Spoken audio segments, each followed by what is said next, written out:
The सबसे important जो point है पूरे India young professional scheme visa का वो है कि भाई आपको ये वीजा मिल तो गया। आप लोगों ने यूके का बैलेट सिस्टम वीजा या जिसको India young professional scheme visa बोलते हैं, अगर वो अप्लाई किया है और उसका रिजल्ट नहीं आया, क्योंकि मुझे काफी सारे मैसेज आ रहे हैं भैया कि हमारा रिजल्ट नहीं आया, हमने उसको वीजा को अप्लाई किया था लेकिन अभी तक हमारा कोई रिजल्ट नहीं आया, क्या करें हम। तो मैं आप लोग बता दूं, उन्होंने बोला 5 to 10 वर्किंग डेज, और जो ये खुला था वो 20 फरवरी को खुला था और 22 फरवरी को बंद हुआ था, 48 आवर्स के लिए खुला था। लेकिन उसको तो अभी हुए ही नहीं है भैया, 5 वर्किंग डेज तो हुए ही नहीं है। तो 5 वर्किंग डेज होने के बाद डेफिनेटली रिजल्ट आने शुरू होंगे। तो मुझे लगता है अगले 1-2 दिन में रिजल्ट आने शुरू होंगे। अगर आप लोगों ने वो भरा है और रिजल्ट किस तरह से आएगा, मतलब अगर किसी का सक्सेसफुल हो जाता है तो उसकी ईमेल किस तरह से आएगी, अनसक्सेसफुल वाले की किस तरह से ईमेल आएगी। प्लस इस वीडियो के अंदर हम ये बात करने वाले हैं कि भाई अगर आप लोग को ये वीजा मिल जाता है तो आप लोगों को क्या तैयारी करके यहाँ पे यूके के अंदर आना चाहिए, जिससे कि आप इसका बेस्ट यूज उठा सकें 2 साल के लिए जो ये वीजा मिलेगा उसका। क्योंकि अगर वैसे ही आपको वीजा मिल जाता है बिना तैयारी के, आप यहाँ पे आओगे ना, किसी भी लड़ाई में अगर आप जाते हो तो बिना तैयारी के अगर वहां पहुंच जाओगे तो कोई फायदा नहीं है उसका, मतलब आप है ना उसका जो बेस्ट बेनिफिट है ना वो नहीं उठा पाओगे।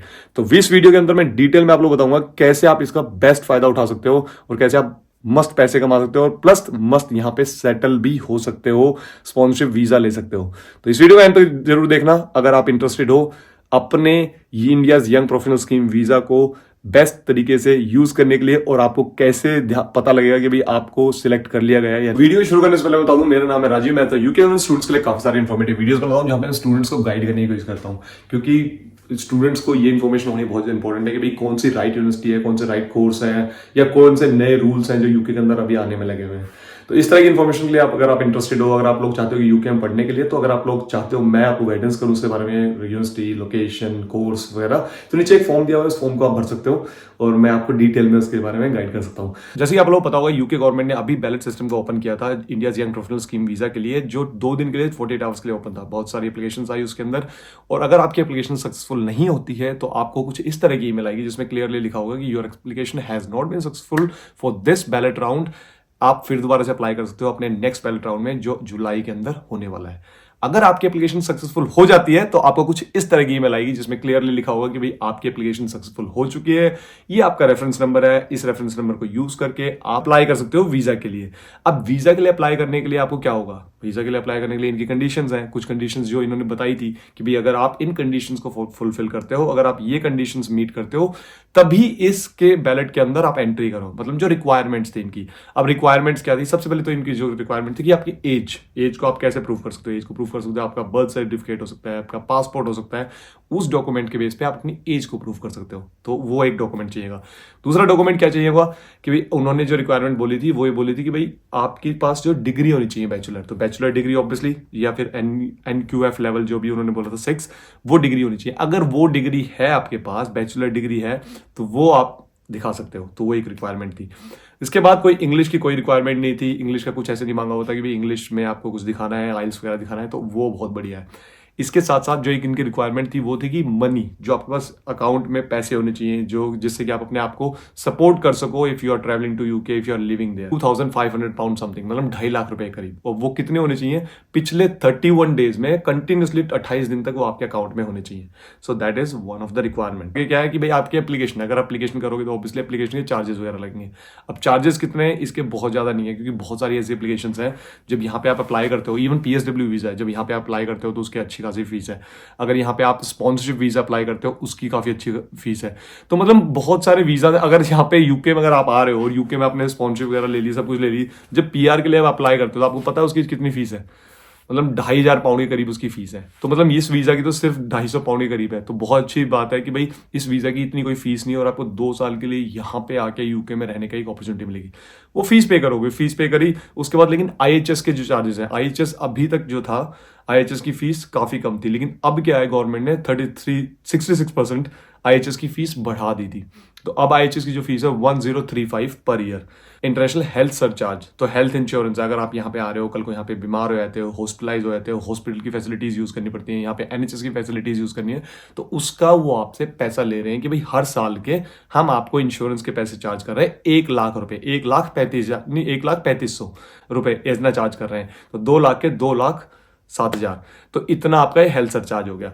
उसके बाद जो आपकी वीज़ा फीस है, वो वीज़ा फीस वगैरह ये सारे डॉक्यूमेंट्स वगैरह सबमिट करोगे, उसके बाद एप्लीकेशन डाल दोगे, देन आपका रिजल्ट आ जाएगा। और रिजल्ट आने के बाद जैसे ही आपके पास वीज़ा आता है, कुछ इस तरह का वीज़ा आएगा, इस तरह का आपका कंफर्मेशन आएगा कि भाई your application has been successful and you have been granted visa for 2 years, और आप यहाँ पे आके रह सकते हो। अब बात ये आती है द सबसे इंपॉर्टेंट जो पॉइंट है पूरे India young professional scheme visa का, वो है कि भाई आपको ये वीजा मिल तो गया, लेकिन एक तरफ होता है वीजा मिलना, एक तरफ होता है उस वीजा का बेस्ट यूज करना। मतलब कैसे आप उसको अच्छी तरीके से यूज कर सकते हो। आपने अपना वीजा के लिए एप्लीकेशन डाल दी, ठीक है, एप्लीकेशन डाल दी, तो वहां से ही मुझे पता है कि मेरे 99% चांस तो है, क्योंकि मेरी जो डिटेल्स थी, एलिजिबिलिटी क्राइटेरिया था, उसमें मीट कर रहा था, तो मेरे को लग के आएगा 99%। 1% चांस होते हैं कि भाई किसी डॉक्यूमेंटेशन में या कुछ में वो कमी निकाल दें और आपका वीजा रिजेक्ट कर दें। तो मैं वहीं से है ना तैयारी शुरू कर देता कि भाई यूके में अभी जॉब मार्केट में किस तरह की रिक्वायरमेंट है। अगर आप जो भी स्किल सेट है आपके पास, अगर एनालिटिक्स से रिलेटेड है या आईटी से रिलेटेड है, तो उसकी तैयारी, सर्टिफिकेशन वगैरह जो करनी है उसकी तैयारी शुरू कर देता। अगर और कोई है, जब अगर मान लो कि आपके पास कोई भी स्किल सेट नहीं है, तो आप यहाँ पे क्या कर सकते हो, कुछ ऐसी बेसिक स्किल हैं जो सीख के आ सकते हो। जैसे कि अगर आपको कारपेंटरी की स्किल आती है, बहुत अच्छा खासा मोटा पैसा आप यहाँ पे कमा सकते हो। जैसे आपको इलेक्ट्रिसिटी वगैरह से रिलेटेड कोई स्किल आती है, तो यहाँ पे आके बहुत अच्छा पैसा कमा सकते हो आप। यहाँ पे अगर प्लम्बर से रिलेटेड कोई स्किल आती है, ठीक है, ये सारी जो है बेसिक स्किल, कार रिपेयर से रिलेटेड, ठीक है, ये स्किल्स अगर आपके पास आती है, इतने में क्या कर सकते हैं, 2 महीने आप रुक के वहां पे सर्टिफिकेशन वगैरह ले सकते हो। जल्दी नहीं है कि 2 साल का जिस दिन शुरू होता है उसी दिन आपको यहाँ पे आनी है। 2-3 महीने अपने आप को तैयार करो, वहां से सर्टिफिकेशन वगैरह लो, काम सीखो और फिर यहाँ पे आओ। क्योंकि अगर मान लो कि आप एज एन एवरेज अगर आप यहाँ पे इलेक्ट्रिशियन बन के यहाँ पे आते हो, ठीक है, या फिर प्लम्बर, जिसके पास आईटी से रिलेटेड स्किल है या कोई और स्किल है जो भी अच्छी तरह से फ्रीलांसिंग कर सकता है या यूज कर सकता है, उसकी बात अलग है। जिसने एक सिंपल बीए कर रखी है और उसने इस वीजा को भरा था और उसका वीजा निकल के आ गया, उसके पास कोई और स्किल नहीं है, सिर्फ और सिर्फ वो ऐसी मैनुअल स्किल्स कर सकता है, वो जो आईटी वाला बंदा है ना, उससे ज्यादा पैसे कमा सकता है, ट्रस्ट मी। तो क्या करना है आपको, सीधा सीधा वो स्किल सीखो। स्किल सीख के यहाँ पे आप आए हो, तो यहाँ पे अगर मान लो कि आपने इलेक्ट्रिशियन का काम कर रहे हो, यहाँ पे अगर मैं मेरा बिजली का कुछ खराब हो गया, ठीक है, कोई प्लग व्लग चेंज करना है, तो मैं खुद नहीं करता कभी भी। अब ये बात बोलोगे भैया आप खुद क्यों नहीं करते, ईजी है यहाँ पे, तो बल्कि बिजली बहुत ईजी है। आपको 3 तार होते हैं, ठीक है, उनमें से आपको पता ही है कि भाई अर्थिंग, न्यूट्रल और जो इलेक्ट्रिसिटी वाला। तो अब मेन काम क्या है कि भाई जो भी घर यहाँ पे होते हैं सबके अंदर लाइसेंसिंग होती है। अगर मैं चेंज करूंगा कुछ और कल को मेरा इंश्योरेंस का अफेक्ट कर गया, क्योंकि मैं लाइसेंस होल्डर नहीं हूँ, इलेक्ट्रिशियन सर्टिफाइड नहीं हूँ, तो गड़बड़ हो सकती है। तो यहाँ पे आके आप क्या करोगे, जो इलेक्ट्रिशियन यहाँ पे सर्टिफाइड है उनके साथ आप काम करोगे। उनके साथ जब काम करोगे, अगर वो 80 पाउंड चार्ज कर रहे हैं आपको यहाँ पे आके चेक करने का, तो आप कम से कम नहीं तो 50-60 पाउंड तो चार्ज करोगे।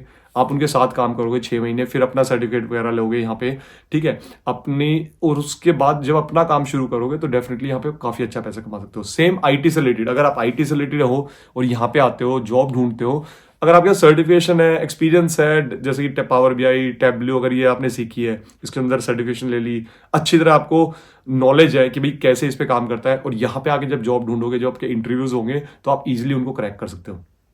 इंग्लिश कम्युनिकेशन स्किल्स बहुत इंपॉर्टेंट है, जो बहुत सारे लोग इसको डिनाई कर देते हैं कि नहीं हो जाएगा। भाई इंग्लिश तो एक ऐसी चीज है जो जरूर आपको बोलनी आनी चाहिए, चाहे इनकी आइल्स की रिक्वायरमेंट नहीं है। मुझे पर्सनली ये लगता है कि इनको आइल्स की रिक्वायरमेंट डालनी चाहिए इसमें, कि भाई आइल्स जरूर होना चाहिए जो भी 3000 लोग यहाँ पे आ रहे हैं, क्योंकि वीजा मिल जाएगा, आप यहाँ पे कुछ कर नहीं पाओगे, 2 साल के लिए आओगे, फिर वापस जाओगे, फिर बोलोगे कुछ भी नहीं था वहां पे।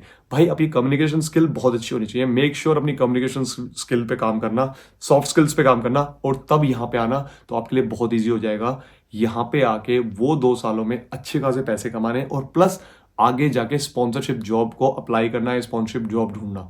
नहीं तो वो 2 साल भी वैसे ही नॉर्मल सालों की तरह निकल जाएंगे और कोई फायदा नहीं होगा। तो ये एक छोटी सजेशन जो मैं आप लोगों को देना चाहता था कि आप अपने वीजा को किस तरह से यूज कर सकते हो ढंग से, तरीके से, तो ये जरूर आप करना।